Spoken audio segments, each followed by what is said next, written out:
நமக்கு பிடிக்குதோ பிடிக்கலையோ, அண்ணன் அமெரிக்காவோட கணக்கு பூராமே ஒரு 5, 6 வருஷம், 10 வருஷம் முன்னோக்கியே இருக்கும். அந்த பாயிண்ட் வரும்போது எல்லாருக்கும் ஒரு ஆச்சரியத்த அமெரிக்கா பரிசளிச்சுரும். அப்படிதான் சிரியால நடந்துச்சு.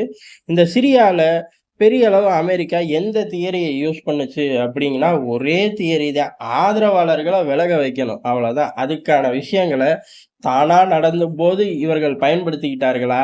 இல்ல அந்த சூழ்நிலைய உருவாக்குனதே இந்த பயலுக தானா? அப்படிங்கிறது வரும் நாட்கள்ல தான் தெரியும். உடனே இம்மீடியட்டா வெளில வராது. யாராச்சும் ஒரு பய புக் எழுதுவான். இல்ல ஏதாச்சும் ஒரு பய கவர்ன்மென்ட் டாக்குமெண்ட்ட எடுத்து லீக் பண்ணி விடுவான். இந்த மாரி நேரங்கள்ல வரும்போது கேட்ச் பண்ணிக்கலாம்.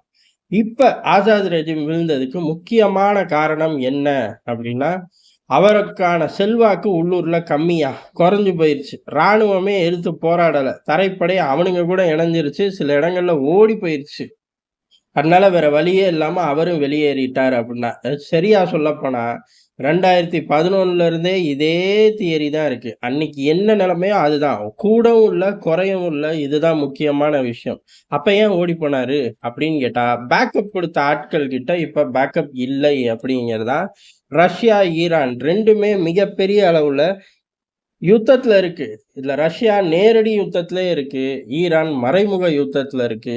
ஆனா கணிசமான இழப்புகள், வெற்றிகள் அப்படின்னு ஒரு மிக்ஸ்டான சிக்னல்ல தான் இருக்கார்கள். இத தாண்டி இனிமேல் வரக்கூடிய விஷயங்களுக்கு ரஷ்யாவும் தயாராகணும், ஈரானும் தயாராகணும். உதாரணத்துக்கு எங்கிட்டோ ஒரு தீ பத்திக்கிச்சு அப்படின்னா, ஆட்டோமேட்டிக்கா ரஷ்யா நேட்டோவோட எதிர்த்து சண்டை போட்டு தான் ஆகணும். அது உலக யுத்தமா மாறும்.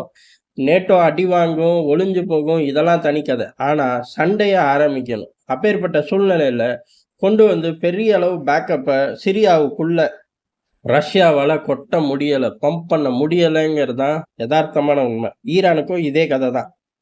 ஈரானுக்கு கொஞ்சம் கூடுதலான சிரமம். ஏன் அப்புட்ன்னா, 1 டசன் ப்ராக்ஸி ஈரான் வச்சிருந்தாலும், அதுக்கான ஒரு மையம் சிரியா தான். அந்த சப்ளை செயின் ரூட் எல்லாமே போச்சு அப்படிங்கிறது தான். அதே சமயம் ஈரானோட பாதுகாப்பு வலயமும் சிரியா தான். காரணம் என்ன அப்புட்ன்னா, இவ்வளவு நாள் இஸ்ரேல் ஈரான தாக்குது அப்படின்னு பேச ஆரம்பிச்ச உடனே, முதல்ல அவ்வளவு தூரம் பயணிக்க இவர்களால முடியாது. நடுவுலயே இவர்கள் விமானங்களுக்கு எரிபொருள் நிரப்பணும். இந்த மாரி பல விஷயங்கள் இருந்துச்சு. இப்ப அப்படிலாம் கிடையாது. சட்டுன்னு இங்க வந்து தூக்கி வீசிட்டு போய்க்கிட்டே இருக்கலாம். எது சிரியாவுக்குள்ள வந்து ஆப்பரேட் பண்ணிட்டு போய்க்கிட்டே இருக்கலாம். இது ஈரானுக்கு ஒரு மிகப்பெரிய தலைவலி. சப்ளை ரூட்டும் போச்சு. ஈரானோட தாக்குதல் ஜோனும் சுருங்கி போச்சு. இஸ்ரேல் கைகளுக்கு கிட்ட வந்துட்டார்கள் ஈரான். இது ஈரானுக்கு எவ்வளோ பெரிய பிரச்சனை. இந்த பிரச்சனையில இருந்து தப்பிக்க ஈரானும் சும்மா இல்ல. ஏறக்குறைய ஒரு 40 வருஷமா சிரியாவுக்குள்ள தங்களோட ஸ்ட்ராங்கான ஃபுட் பிரிண்ட்ஸ மெயின்டெயின் பண்ணார்கள். 40 வருஷமா. 10 வருஷம் தாக்கு பிடிக்க முடியாம ஆப்கானிஸ்தான விட்டு அமெரிக்காவே தெறிச்சு ஓடி வந்துச்சு. அப்படி இருக்கும்போது 40 வருஷமா போராடி தக்க வச்ச இடத்த இப்ப அவர்களால தக்க வைக்க முடியல. காரணம் அந்த அளவுக்கு காசா, லெபனான் யுத்தங்கள் ஈரான சுருட்டிருச்சு அப்படிங்கிறது தான் உண்மை. இது தாண்டி ஈரானுக்குள்ள நடந்த சம்பவங்களும் ஈரான பெருமளவு பாதிச்சிருக்கு. அதனால தான் பயப்பிள்ளைகளால இங்கிட்டு நெனச்ச மாரி பம்ப் பண்ண முடியல. அதே மாரி இயக்கங்களும் இல்ல. இவர்கள் பொருளாதார பலத்தையும் இழந்துட்டார்கள். இயக்கங்களும் இழந்துட்டார்கள் அப்படிங்கிறது தான். உதாரணத்துக்கு ஹசன் நஸ்ரல்லா இருந்தா ஹிஸ்புல்லா சரண்டர் ஆயிருக்குமா அப்படின்னு கேட்டா, சரண்டர் ஆயிருக்க போறதில்ல. சிரியாவுக்கு ஆட்கள் அனுப்ப மாட்டோம்னு சொல்லியிருக்குமான்னா, அப்படிலாம் சொல்லியிருக்க வாய்ப்பில்ல. இந்த மாரி பல விஷயங்கள ஈரானும் இழந்து நின்னனால, அவர்களாலும் எதுவும் பண்ண முடியல. இப்படி எதுவுமே நம்மளால பண்ண முடியாது அப்படின்னு தெரிஞ்ச உடனே, ஆட்டோமேட்டிக்கா அதாவது இது எல்லாம் இந்த புரட்சிப்படை முன்னேறும்போது கிடையாது. இந்த புரட்சிப்படை முன்னேறக்கு முன்னாடியே இந்த நாடுகள் இந்த கால்குலேஷன்க்குள்ள வந்துட்டார்கள். ஆசாத் ரெஜிம கைவிட்ற வேண்டியது தான். தலைவன அங்கருந்து வெளியில எடுத்துருவோம். அதுக்கப்புறம் நடக்கிறத அப்புறம் பார்த்துக்குவோம். இப்போதைக்கு நம்மனால சிரியால ஸ்ட்ராங்கா ஃபுட் பிரிண்ட்ஸ நிலைநிறுத்த முடியாதுங்கிற முடிவு, புரட்சிப்படை முன்னேறக்கு முன்னாடியே எடுத்துட்டார்களாமா. யாரு? ரஷ்யாவும் சரி, ஈரானும் சரி. புரட்சிப்படை முன்னேறக்கு முன்னாடியே எடுக்கப்பட்ட முடிவு. புரட்சிப்படையும் முன்னேறி வர ஆரம்பிக்குது. அதாவது அவர்கள் தாக்குதல ஆரம்பிக்கிறார்கள். இது எப்ப அப்புட்ன்னா, ஏறக்குறைய இது பல மாதங்களுக்கு முன்னாடியே இவர்கள் ஆழ் மனசுல இந்த திட்டம் கைக்குள்ள வந்துருச்சு. ஒரு ஸ்டேஜ்ல இந்த புரட்சிப்படை முன்னேறி வரும்போது, ஆட்டோமேட்டிக்கா புரட்சிப்படையவே தொடர்பு கொண்டு, ஆசாத்த வெளியில எடுத்துடுறோம்.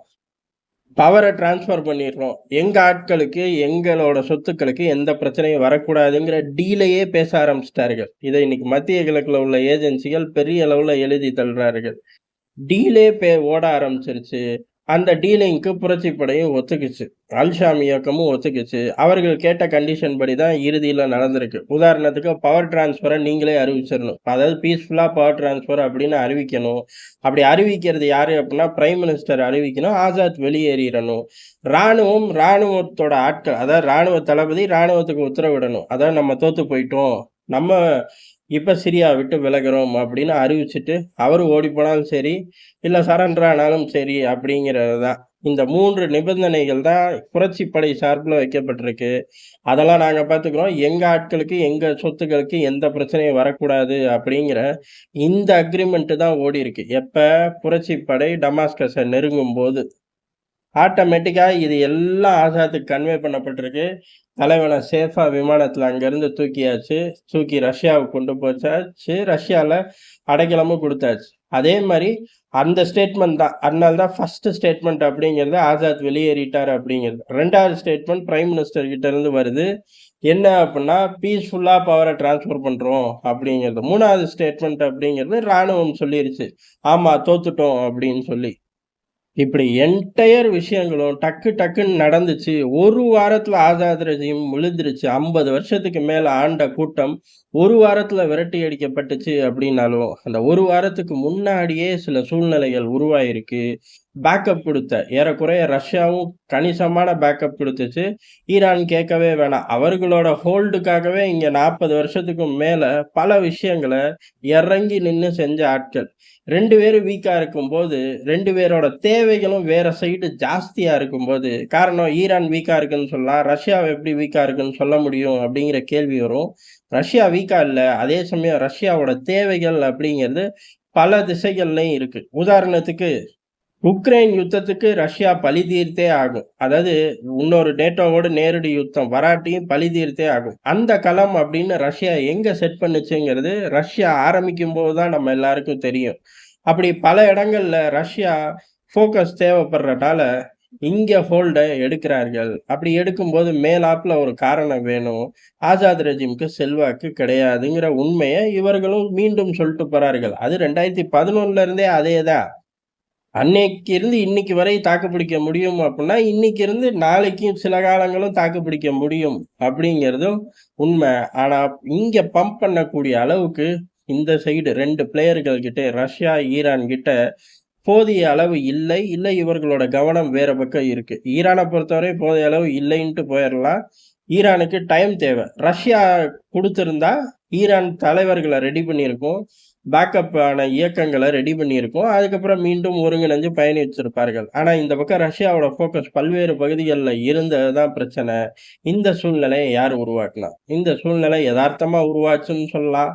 அன்னை அமெரிக்கா உருவாக்குச்சுன்னு சொல்லலாம். உண்மைகள் வரும்போது தான் தெரியும். காரணம் உக்ரைன் யுத்தமும் யாரு ஸ்மெல் பண்ணல, யாரு டிசைன் பண்ணல இன்னைக்கு தேதி வரை. அதே மாதிரி இஸ்ரேலுக்குள்ள ஹமாஸோட ஆட்கள் போவார்கள் அப்படின்னு யாரும் ஸ்மெல் பண்ணல, யாரும் டிசைன் பண்ணல இன்னைக்கு தேதி வரை. இந்த உண்மைகள் வரும்போது ஆட்டோமேட்டிக்கா அந்த சூழ்நிலை உருவானதா, உருவாக்கப்பட்டுச்சா அப்படிங்கிறதும் வெட்ட வெளிச்சமாயி போயிடும். நன்றி, வணக்கம்.